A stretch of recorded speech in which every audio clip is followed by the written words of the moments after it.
Assalamualaikum warahmatullahi wabarakatuh. Halo anak-anak semua. Hari ini kita akan belajar tema 7, subtema 2, pembelajaran ke-1 dengan muatan IPS dan IPA. Sebelum mulai belajar, kita berdoa terlebih dahulu ya. Berdoa dimulai.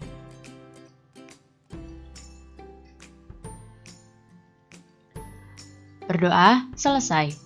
Baik anak-anak, sudah siap untuk belajar hari ini? Kalau sudah siap, mari kita mulai belajarnya. Sebagaimana kalian tahu, bangsa Indonesia pernah mengalami masa penjajahan yang cukup lama. Selama masa penjajahan, bangsa Indonesia mengalami banyak sekali penderitaan.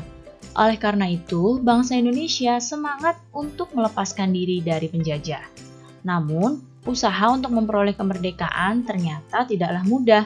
Berbagai rintangan harus dilalui oleh bangsa Indonesia demi mendapatkan kemerdekaan.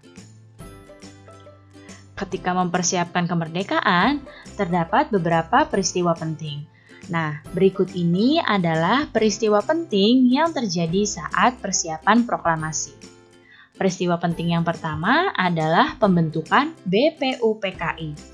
BPUPKI adalah Badan Penyelidik Usaha-Usaha Persiapan Kemerdekaan Indonesia. BPUPKI dibentuk tanggal 1 Maret 1945 dengan hasil Pancasila. Kemudian, peristiwa penting yang kedua adalah pembentukan PPKI.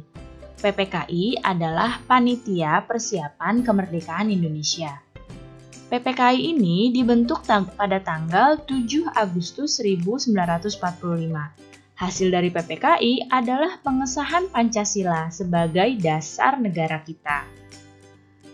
Kemudian, peristiwa penting berikutnya adalah peristiwa Rengas Dengklok.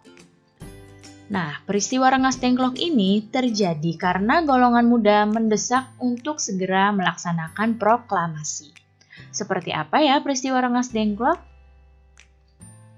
Berikut ini adalah kronologi atau urutan peristiwa Rengas Dengklok. Pada tanggal 14 Agustus 1945, Sultan Syahrir mendengar berita kekalahan Jepang dari radio. Kemudian, pada tanggal 15 Agustus 1945, golongan muda mendesak Soekarno untuk segera memerdekakan Indonesia. Kemudian, pada tanggal 16 Agustus 1945, Soekarno dan Muhammad Hatta diculik ke Rengas Dengklok. Oleh siapa? Oleh para golongan muda. Tujuannya agar mereka tidak terpengaruh oleh Jepang. Pada tanggal 16 Agustus sore, Soekarno dan Muhammad Hatta akhirnya setuju untuk memerdekakan Indonesia dan mereka pun kembali ke Jakarta. Pada tanggal 16 Agustus 1945, di malam harinya, Soekarno mengumpulkan anggota PPKI di rumah Laksamana Maeda. Nah, kemudian kita akan masuk ke peristiwa proklamasi.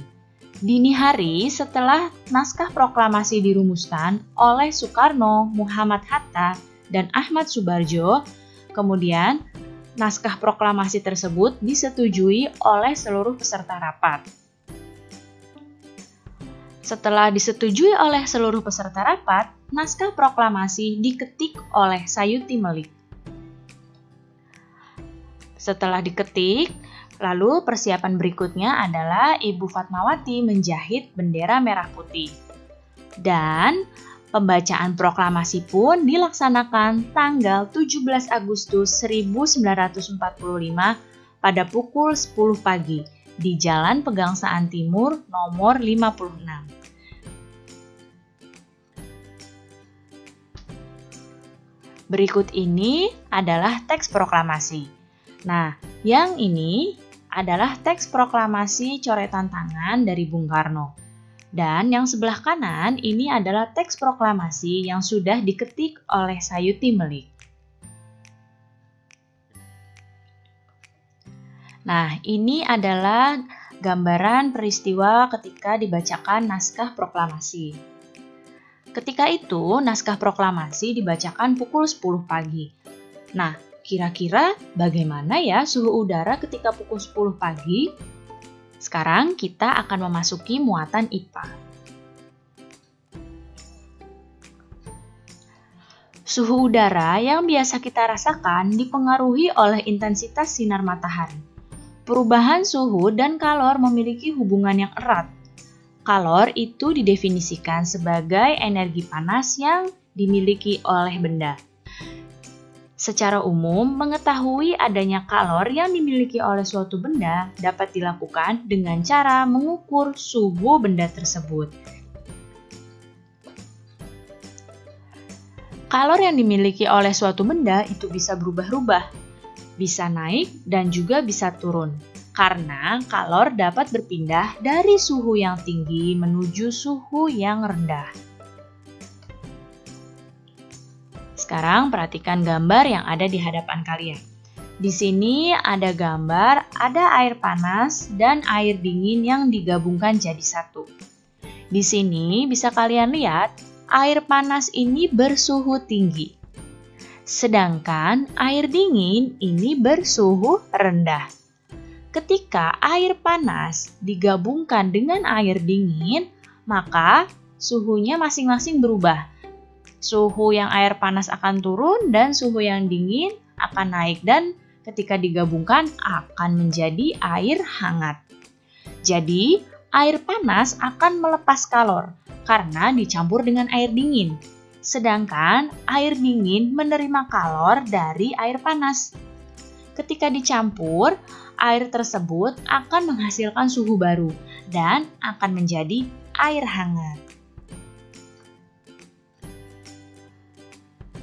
Baik anak-anak, cukup sekian ya penjelasan Ibu kali ini. Mudah-mudahan kalian paham dan mengerti.